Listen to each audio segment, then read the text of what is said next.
L'agriculture bio, par exemple, qui rend des services considérables à l'environnement et à la santé, elle est plus chère et ceci n'est pas acceptable.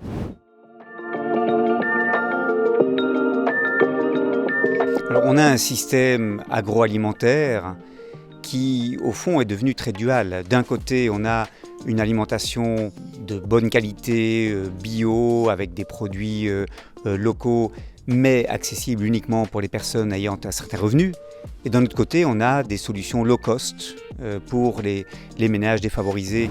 3 pistes me paraissent s'imposer. La première piste, c'est d'arrêter de considérer que l'alimentation low cost est une solution pour ces ménages, et notamment qu'elle peut être un substitut à des politiques sociales beaucoup plus généreuses et redistributives. La malbouffe a des impacts sur la santé des ménages précaires qui sont très importants et ce n'est pas une solution à long terme acceptable. Il faut revaloriser le salaire minimum, les aides sociales dont bénéficient les ménages précarisés. C'est la seule manière à long terme de garantir l'accès à une alimentation adéquate.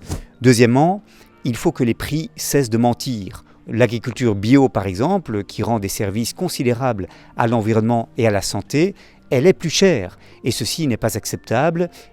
C'est l'inverse qu'il faudrait faire. Il faudrait que l'agriculture conventionnelle soit obligée de répercuter dans les prix des produits qu'elle met sur la table des familles les coûts sociaux, environnementaux et sanitaires qu'elle cause à la collectivité.